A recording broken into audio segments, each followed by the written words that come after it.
1971।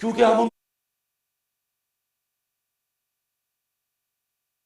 ان کو رائٹ نہیں دے رہے تھے. وہ الیکشن جیت گئے, ان کا پرائم منسٹر ہے. یہاں فیصلہ ہوا جی نہیں, ہم نے ان کو نہیں بننے دینا, اور ہم نے اس کے خلاف ملٹری ایکشن ملک توڑ دیا. اسی اس پاکستان میں اپنے پاکستانیوں کو بتانا چاہتا ہوں, 71 تھا, 18 سال کے بعد میں پاکستان ٹیم کیپٹن, ایک بنگلہ دیش ہے, میرے پاکستانیوں, وہاں جدھر نفرت تھی پاکستان سے 1900, پاکستان زندہ باد, پاکستان زندہ باد. ہوٹل سے جدھر ہمارا ہوٹل تھا اور جدھر سٹیڈیم تھا, سٹیڈیم سے ہوٹل تک لوگ سڑکوں پہ لائنوں پہ کھڑے ہوئے تھے, پاکستان زندہ باد. تو میں نے تب مجھے پتا چلا یہ کتنی بڑی ٹریجڈی ہے. سب سے بڑی پارٹی کو دیوار کے ساتھ لگا رہے ہیں اور اس کے لیڈر کو قتل کر رہے ہیں, کوشش کر رہے ہیں. کیوں؟ کیونکہ چوروں کا ٹولہ اوپر جو بٹھا دیا ہے, ہم بھیڑ بکریاں مان نہیں رہے ہیں. نیشن کو اکٹھا رکھ سکتی ہے وہ تو صرف تحریک انصاف ہے. ملٹری, اگر ملٹری اب ملک کو اکٹھا رکھ سکے تو ایسٹ پاکستان نہ ٹوٹتا. پولیٹیکل پارٹیز ملک کو اکٹھا رکھتی ہیں, ملٹری مدد کرتی ہے.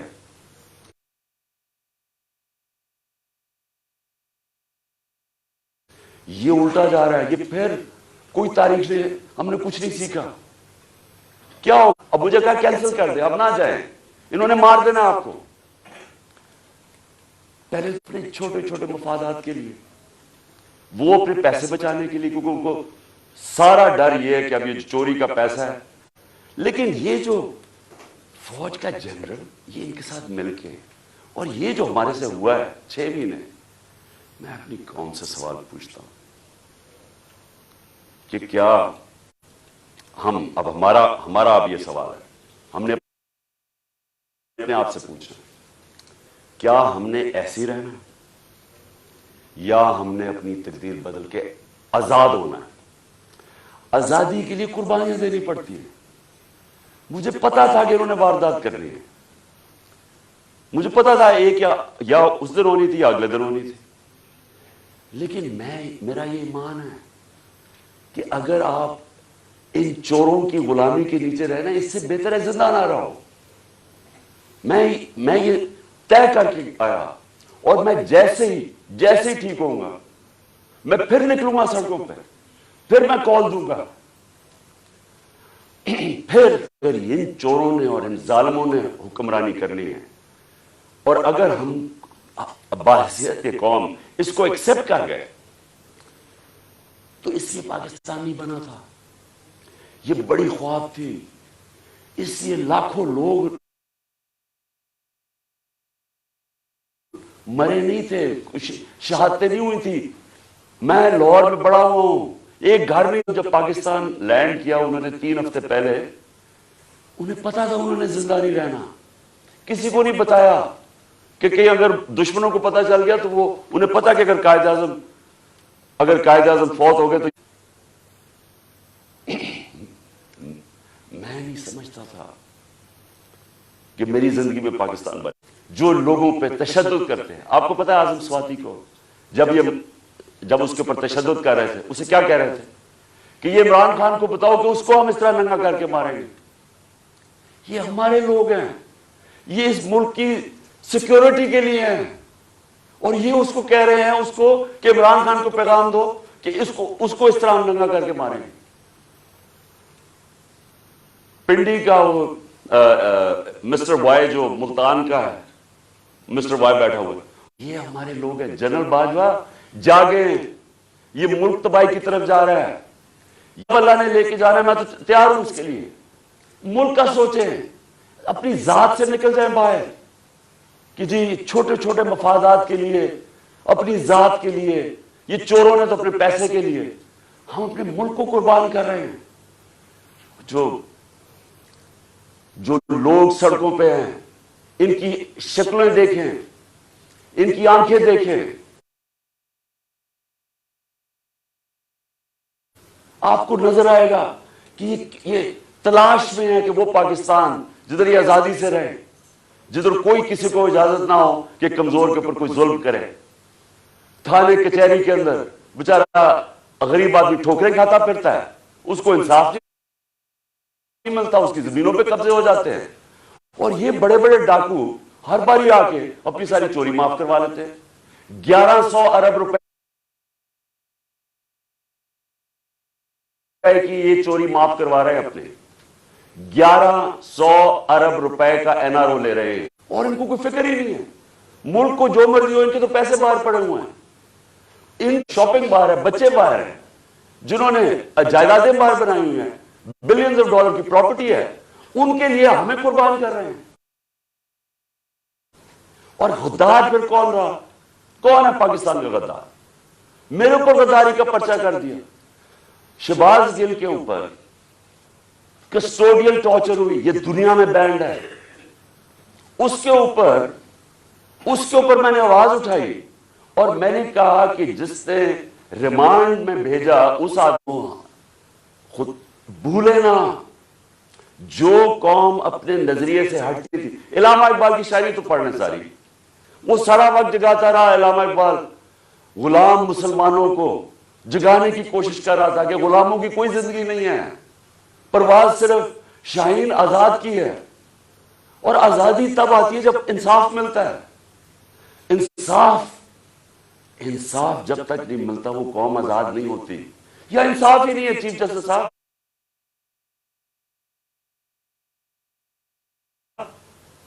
یا میں آپ کو گارنٹی کرتا ہوں کہ جب تک یہ ریزائن نہیں ہوں گے تو ذمہ داری ہے. اللہ جتنا بڑا ہمیں مقام دیتا ہے اتنی بڑی ہمیں ذمہ داری ڈالتا ہے. آخرت میں ہماری ججمنٹ ہوگی کہ ہم جو اللہ نے ہمیں نعمتیں بخشی ہیں ان کو ہم نے کیسے استعمال کیا ہے اپنی ذمہ داری انسانیت کے لیے. کیا یہ جو شہباز گل سے ہوا کوئی آپ کی ذمہ داری نہیں ہے, کوئی رول آف لا نہیں ہے اس ملک میں, وہ تو آپ نے امپلیمنٹ کرنا ہے. اگر طاقتور کے لیے ایک قانون ہے, کمزور کے لیے دوسرا ہے, ملک کی تو فیوچر ہی کوئی نہیں ہے. کیونکہ میرے نبی صلی اللہ علیہ وسلم نے 1500 سال پہلے تقریباً ڈیولپنگ ورلڈ ہے, وہ کیوں غریب ہے؟ کیونکہ وہاں طاقتور قانون کے اوپر ہے. اور اگر سنگاپور اوپر گیا تھا تو ان کے اسٹیٹس مین نے طاقتور کو قانون کے نیچے لے, اس کی سٹوری پڑھ لیں کہ کیسے اس نے سنگاپور کو اٹھایا. پہلے انصاف لے, بڑا مانا جاتا ہے کہ یہ جو بادشاہ تھے ہندوستان کے سب سے بڑا, کیا کیا شیر شاہ سوری, کدھر سے شروع ہوا؟ جو اس کو جاگیر ملی بہار میں, اس نے کیا کیا؟ اس نے رول آف لا قائم کر دیا. اس نے سارے بڑے بڑے ڈاکوؤں کو ختم کر دیا. اس نے وہاں انصاف کر دیا. سارے تاجر ارد گرد کی جاگیروں سے چھوڑ کے تو شیر شاہ سوری کی جاگیر میں آ گئے. وہاں خوشحالی آ گئی کیونکہ وہاں انصاف تھا. ادھر سے وہ کھڑا ہوا اور ادھر سے اس نے جب ہندوستان کی سنبھالی, رینگتے رہیں گے امریکنوں کے, کبھی ادھر ہاتھ جوڑ رہے کہ جی ہمیں ادھر سے پیسہ مل جائے, کبھی وہ چینیوں کے پاس جا رہے ہیں پیسہ مل جائے, اور ہاں کبھی ہم ماننا تو نہیں چاہتے لیکن ہم مجبور ہیں. ہندوستان بھی آگے نکل گیا, بنگلہ دیش ہمارے سے آگے نکل گیا. جب بنگلہ دیش بنا تھا تو لوگوں نے یہاں کہا جی بوجھ ہے ہمارے اوپر بنگلہ دیش میں, غربت بہت زیادہ ہے. وہ آگے نکل گیا ہمارے سے. جب سے یہ دو خاندان آئے ہیں تو کہتا جی ہم مجبور ہیں, ہم تو وہی ہے کہ دیکھیں آپ نے سب نے, میں نے فیصلہ کیا پھر سے کہ جیسے ہی میں یہاں سے ٹھیک ہوں گا میں سیدھا سڑک پہ, اور میں نے اسلام آباد کی کال دے دی. آپ سب سے میں صرف یہ کہتا ہوں کہ اپنے بچوں, اپنے مستقبل کے لیے آپ نے کبھی, دنیا عزت نہیں کرتی اور وہ قوم اوپر ہی نہیں جا سکتی. اگر ہم نے یہ غلامی کر کے اوپر جانا تھا تو ہم کب 40 سال سے, تو میں جانتا ہوں غلامی کر رہے ہیں. وہ کوئی امریکن آتا ہے اس کے پیر میں گر جاتے ہیں, کوئی گورا رنگ دیکھتے ہیں اس کے جوتے پالش کرنے شروع کر رہے ہیں. وہ جب سازش ہو رہی تھی تو مجھے یاد ہے کہ امریکن وہ عورت کو اس کے سامنے صرف لیٹ ہی نہیں گئے کہ میرے اوپر سے چل کے جاؤ, جا کے اس کے جوتے نہ گندے ہو جائیں. یہ اپنے آپ کو ذلیل کرتے سب نے. جب تک یہ 3 لوگ ریزائن نہیں کرتے آپ نے پروٹیسٹ کرنا ہے. آپ نے سڑکوں پر پروٹیسٹ کرنا آپ کو آپ کا آئین رائٹ دیتا ہے. ظلم اور ناانصافی کے خلاف ناانصافی کا مقابلہ کرنا